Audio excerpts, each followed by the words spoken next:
Hey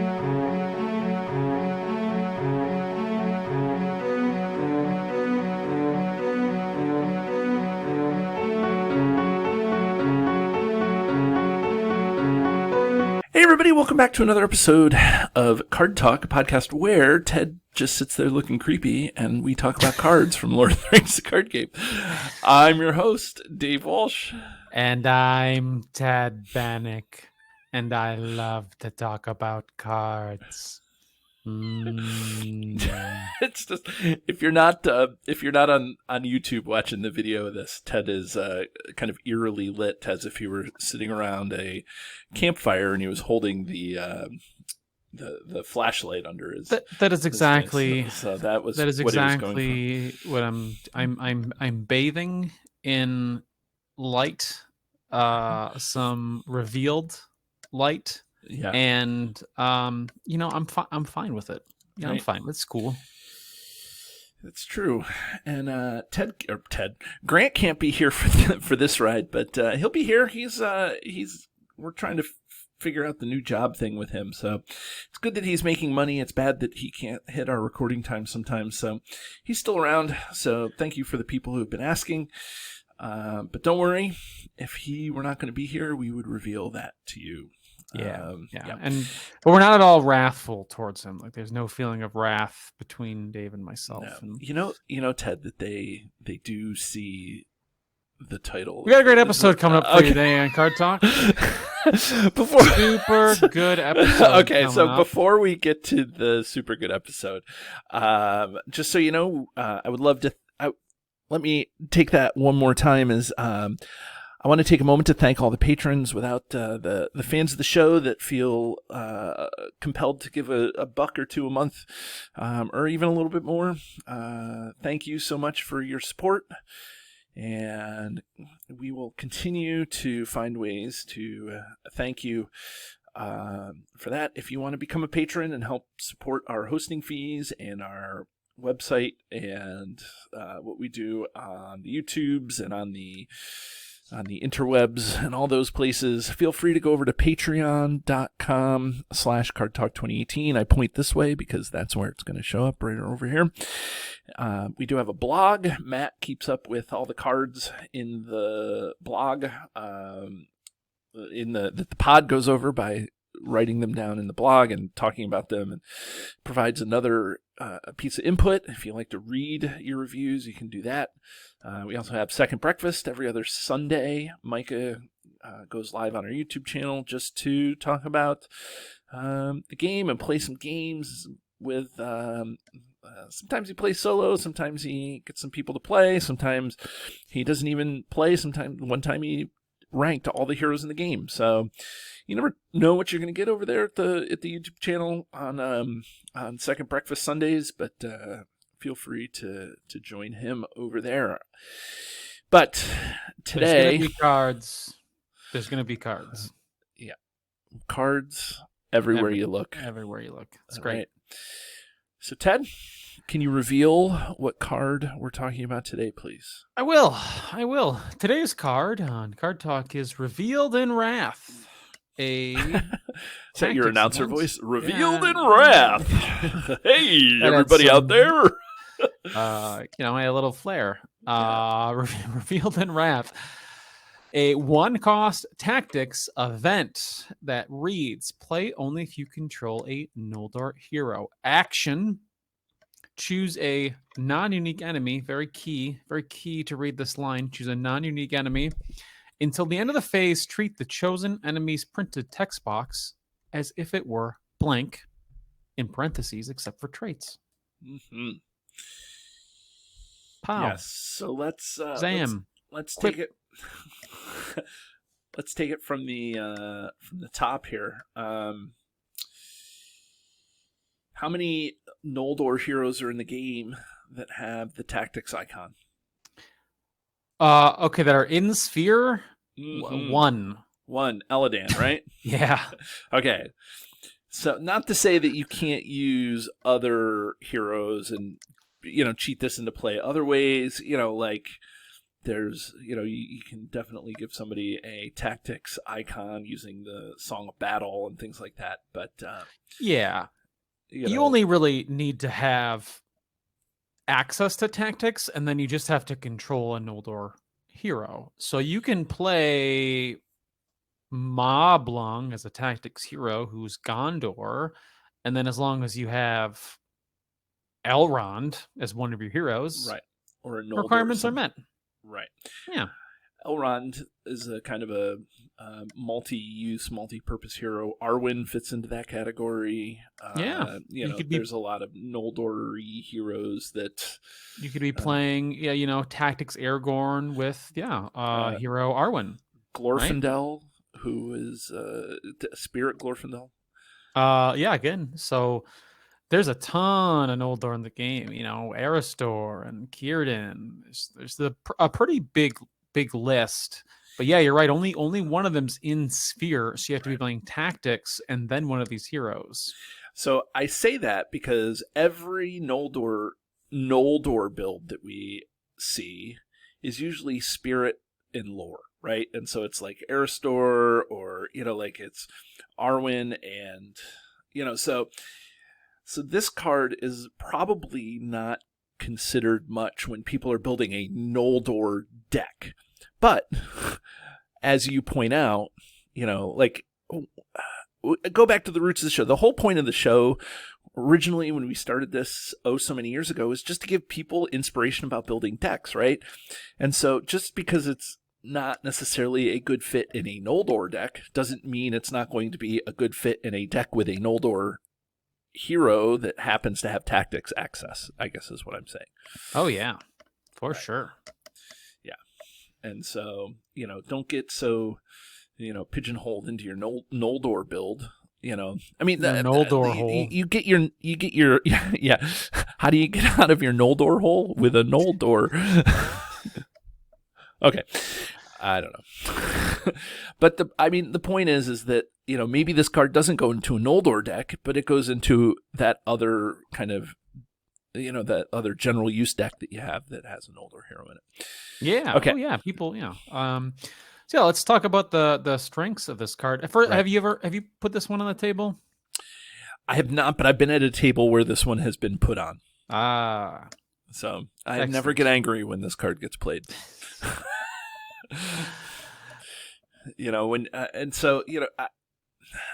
So I will defer to you for its expertise, but as I'm going through, even if you're a new player, let's see, this came out in the Temple of the Deceived, so it came out in the Angmar Awaken, or sorry, in the Dream Chaser cycle. Man, cycle number 6. Right, yeah. And so, it came out in the Dream Chaser cycle. So, prediction is that's going to be repackaged. It's going to be part of the repackaged scenarios that come out. So eventually we'll see that if you're a new player. But if you get your hands on this pack and you're wondering what to do with it, the Hill Troll is non-unique. There you go. And how awesome is it to just blank that Hill Troll? It's awesome. Yeah. This is such a ridiculously useful card. It is crazy how many enemies you want to blank because they have annoying abilities or something you want to stop. Yeah, if you're you make a great point, Dave. Hill Troll is great because excess damage dealt by the Hill Troll, the remaining damage is dealt to you as threat. So if you blank that, you can jump with your 1 hit point Snowborn Scout, right? And you take no threat, right? And that's worth one tactics resource, right? One resource to stop right. like 5 threat rays. Yeah, I know. Seems okay. Seems all right. You have the wargs out of the core set, right? They have a forced effect that if they're dealt a shadow card with no effect, they return to the staging area. If you blank them, they don't do that. They do nothing. I know. Because they're blank. Exactly. It just recently, or maybe depending on when this show gets released, I'm not sure, but very shortly, the Fellowship of the Ring is going to be released. And none of the Nazgul except for the Wish King are unique. And you can blank those guys. Yeah. So you blank a Black Rider, and all of a sudden you can chump them, and you don't have to worry about taking a hide test or like doing all these weird things that go. Like, isn't that phenomenal, right? Yeah. There's so many enemies that just, there are enemies that get conditional bonuses, like gets +2 attack if, Right. or, if the shadow card is blank, do this, just like the wargs. Well, I'm thinking even in the Umbar, Escape from Umbar, I was playing that last night, and all of those enemies have those event. After this enemy attacks, remove progress from the main quest, or it gets a +2. Like it gets those forced effects that you're like, nope, no, thank you. Boop. Yeah. So here's the kind of trick thing to this card and the rulesy things with it. Mm-hmm. Because you make a very good point. So this card is an action. Right. And some enemies have effects when they engage you. Mm-hmm. They say like the ones you're talking about. They say when this enemy engages you, you must either, choose A or choose B. Mm-hmm. So it's not a combat action. You can blank an enemy in the engagement phase in one of the action windows, right, so that effect is gone. But then in the combat phase too, it just depends on what their ability is. Right.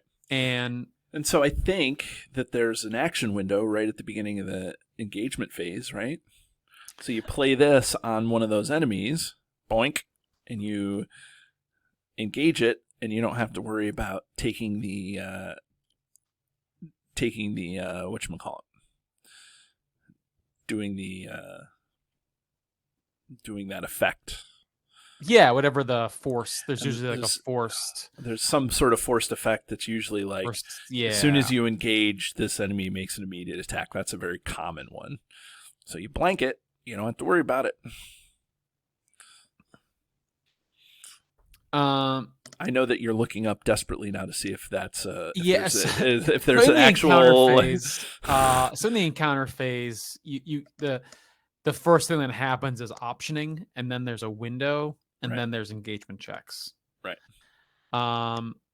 The other trick is that I can't actually remember because I need to look up a more updated chart. Is in the beginning of the combat phase, each enemy gets a shadow card, and then there's an action window before enemies start attacking, and you declare defenders.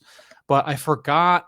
I think archery. I was trying to remember when archery specifically happens. It always happens at the beginning of the round. I think it's at the beginning. So it's always beginning, so there's no action window. Yeah, to blank someone's archery. Right. But still, there's lots of other enemies that give attack bonuses or defense bonuses to other enemies, and to blank them. I think this card is most famous for being the Mumak killer.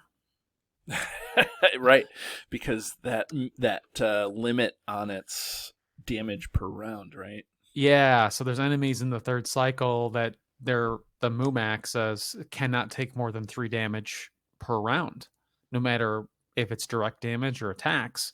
But and they have a lot of health. I think they have like 9 health and a hefty defense.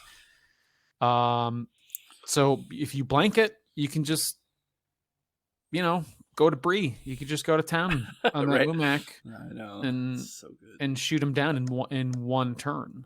Right. So this card is, I'd say it tends to be better.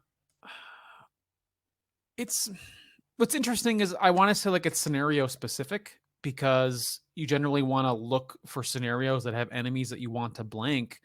But the thing is, like, if you were just to play this in a deck generally, I doubt there'd be a game where you wouldn't want to play it at least once.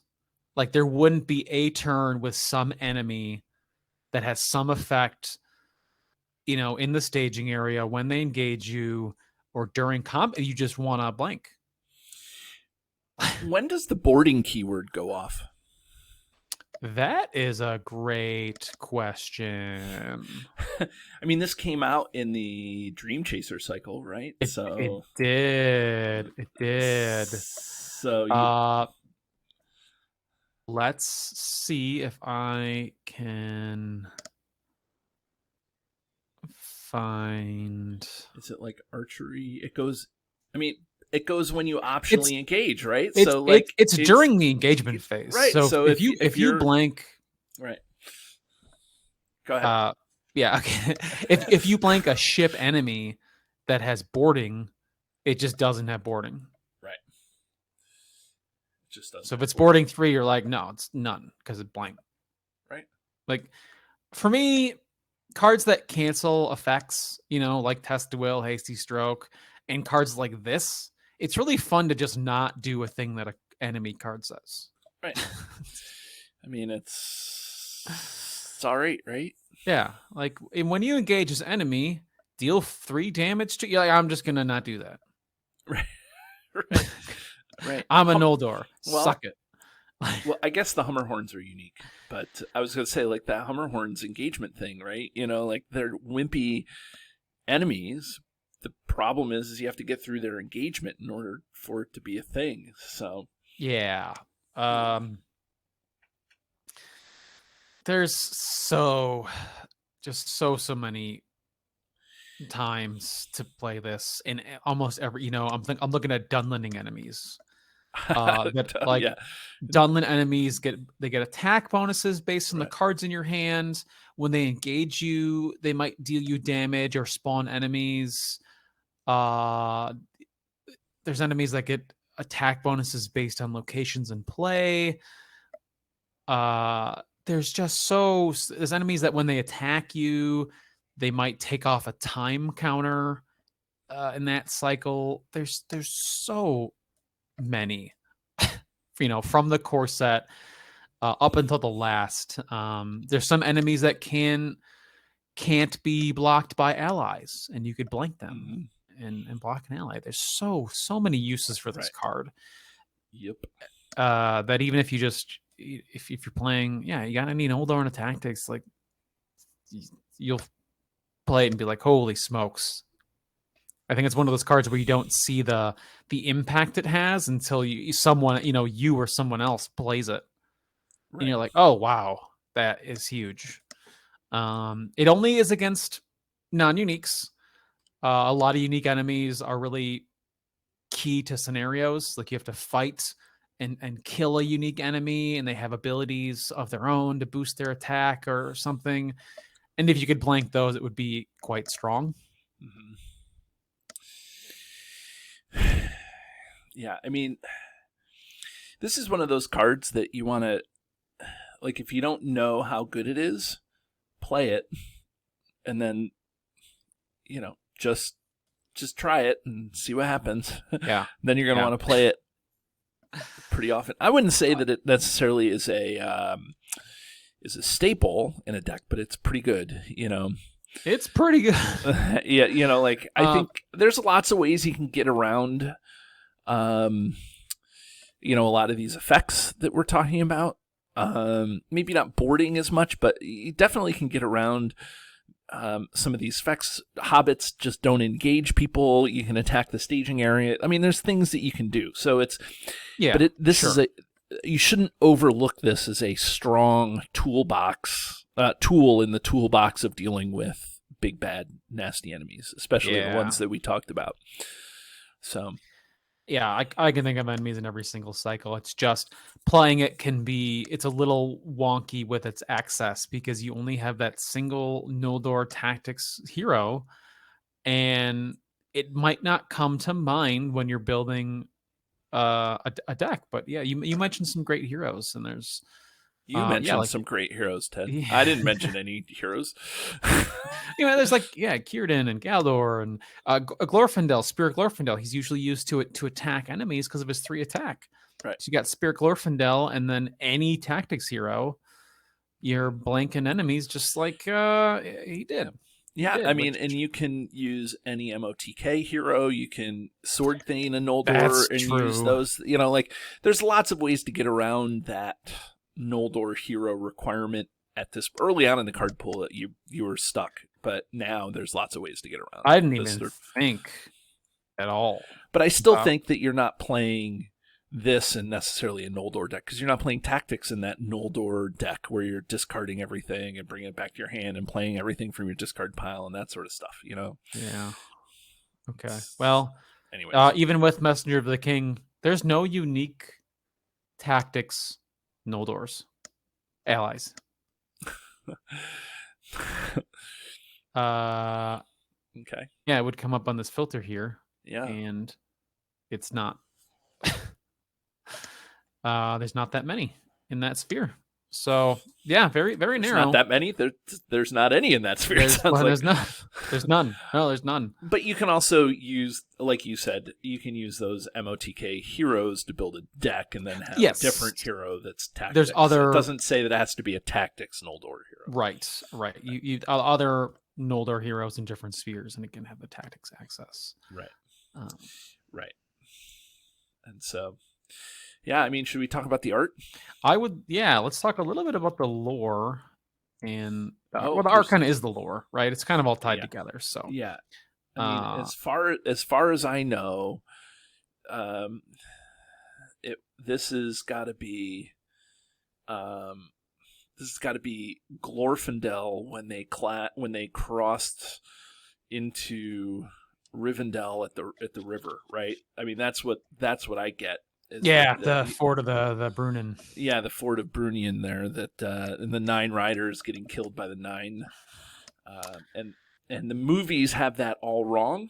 Just so you know, everybody out there, if the movies are your only exposure to Lord of the Rings, there's this guy named Glorfindel who is a very powerful. He took down a Balrog as an elf, which is usually only reserved for godlike creatures. He took down a Balrog all himself, and there he is, revealing himself to help protect his new hobbit buddies, and that happened at the Fort of Brunnian. Yeah, he's letting. I've been rereading the books actually. So good. And I just finished Fellowship actually. So this was one of those parts that make you sweat. Like they get across, like even more so than the movies. Yeah, it's Glorfindel puts Frodo on Ashfloth and is like, my horse doesn't drop riders. Go. He's like, you'll be fine. Right. And he hangs back to fight the Nazgul, and they're dismayed in seeing him. And then there's also the artwork of the Ringwraiths being washed away in the sort of the spell that made the river rise. It's cool looking art. It's cool looking Glorfindel art, and he's messing up the Ringwraiths there. So it's pretty to look at. I think that the art is great. I love the art. Yep.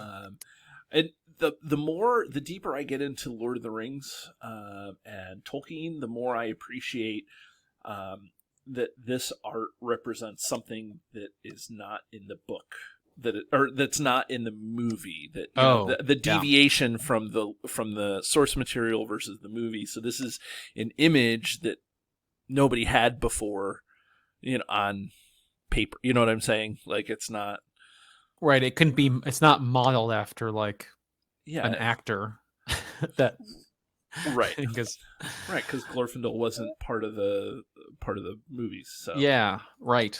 Exactly. So yeah, it's a wonderful piece of arts. I like it a lot. Cool part of the books too. Yep.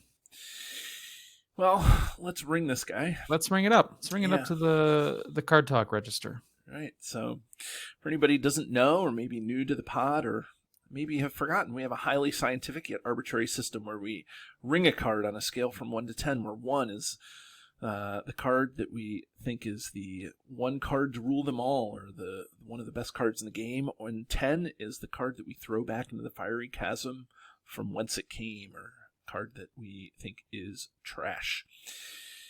So, Ted, Revealed in Wrath, what do you think? I love this card, but I love it for the reason that it's good. and also it does have a fun. drawback. Well, that's true. It does have this pretty glaring weakness that I didn't talk about. We should tell everyone else about it too. So, Okay. when you play this card, you have to have it in your hand. Right. You have to draw it. You cannot play it from your deck or discard pile. You have to find the card and have it in your hand, and then you can play it. So that's the kind of working against it. But it's so thematically cool, and it's a really powerful effect. I think it's a bit underrated because you're like, blank an enemy, but then once you do it, you're like, holy smokes! I just stop an ally or hero from dying because of whatever effector. I stopped an enemy from spawning. Like, it's so strong. And there's not. You mentioned there's other ways to get around those effects, and there kind of are, but not as directly as this. And there's no other effect similar to this. So I'm giving this card a 2. Whoa. Whoa. I was not expecting that, Ted. Yeah, because it's like if I am going to make... I will try to fit this card. Like, I will change hero lineups. I'll be like, I really need this card. It's going to pull its weight here. And anytime I'm using a Noldor in Tactics, like, this card goes in usually 2 copies. Sometimes 3. Wow. Okay. Well, I'm going to be highly less generous. You're going to be disappointed in me. I see the power of this card, but it's the power of the Noldor. I know in a card. And not to say the Noldor archetype is definitely a solo archetype, but I always find ways of playing